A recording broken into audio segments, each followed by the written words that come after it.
السلام علیکم ورحمۃ اللہ وبرکاتہ۔ الحمد للہ وحدہ والصلاة والسلام علی من لا نبی بعد، اما بعد۔ وعن عبد الله بن عباس رضی اللہ عنہما قال قال رسول اللہ صلی اللہ علیہ وسلم ليس منا من لم يرحم صغيرنا ولم يوقر كبيرنا ولم يأمر بالمعروف ولم ينه عن المنکر، رواہ مسلم۔ حضرت عبداللہ بن عباس رضی اللہ تعالی عنہما کہتے ہیں، رسول اللہ صلی اللہ علیہ وسلم نے ارشاد فرمایا، جو چھوٹوں پر رحم نہ کرے، شفقت نہ کرے، بڑوں کا ادب و احترام نہ کرے، ولم یأمر بالمعروف، اور معروف کا حکم نہ دے، لوگوں کو برائیوں سے نہ روکے، لیس منا، وہ لوگ ہم میں سے نہیں۔ اللہ کے نبی صلی اللہ علیہ وسلم حدیث پاک کے اندر اس بات کی وضاحت فرماتے ہیں کہ من لم یرحم صغیرنا، کہ جو اپنے سے چھوٹوں پہ شفقت نہ کرے وہ ہم میں سے نہیں، یعنی چھوٹوں کے اوپر شفقت کرنا، ان کے اوپر مہربانی کرنا، ان کے ساتھ نرمی سے پیش آنا، یہ رسول اللہ صلی اللہ علیہ وسلم کی سنت مبارکہ ہیں۔ بچوں سے کبھی غلطیاں ہو جائے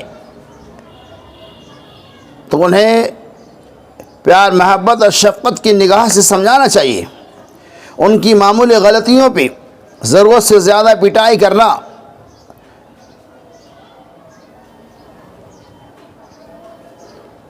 جائز نہیں ہے۔ حضرت عمر بن خطاب رضی اللہ تعالی عنہ جو اپنے گھر سے نکلتے تو راستے میں چھوٹے چھوٹے بچوں کو بھی سلام کرتے، یعنی بچوں کے اوپر شفقت کرنا، ان کے اوپر مہربانی کرنا چاہیے۔ اسی طرح سے نبی صلی اللہ علیہ وسلم فرمایا کہ ہماری یہ بھی ذمہ داری ہے کہ اپنے سے بڑوں کی عزت کریں، ادب و احترام کریں، بڑے بزرگوں کی باتوں کو مانیں، ان سے بات کرنی ہو تو ادب کے دائرہ میں کریں، ان کے ساتھ بد کلامی نہ کریں، ان کے سامنے اپنی آواز کو بلا وجہ بلند نہ کریں۔ من لم یرحم صغیرنا ولم یوقر کبیرنا، جو ہم میں سے اپنے بڑوں کی، بزرگوں کی عزت نہ کرے وہ بھی ہم میں سے نہیں۔ اسی طرح سے آپ نے فرمایا ولم یأمر بالمعروف، اور جو آدھی بھلی باتوں کا حکم نہ دے، یعنی ہماری ذمہ داری ہے کہ ہم لوگوں کو معروف کا حکم دے، لوگوں کو بھلی باتوں کا حکم دے اور برائیوں سے روکے۔ جب دوسروں کو بھلی باتوں کا حکم دیں گے اور برائیوں سے روکیں گے تو اس کے ذریعہ معاشرے کے اندر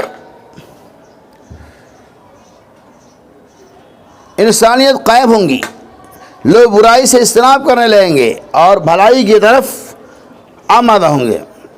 تو خلاصہ کا نام یہ ہے کہ بچوں پر شفقت کرنا، بڑوں کی عزت کرنا، معروف کا حکم دینا اور برائیوں سے روکنا، یہ سنت نبویہ ہے۔ اللہ سبحانہ اللہ تبارک و تعالی ان تمام باتوں کے اوپر ہمیں اور آپ کو عمل کرنے کی توفیق رفیق عطا فرمائے۔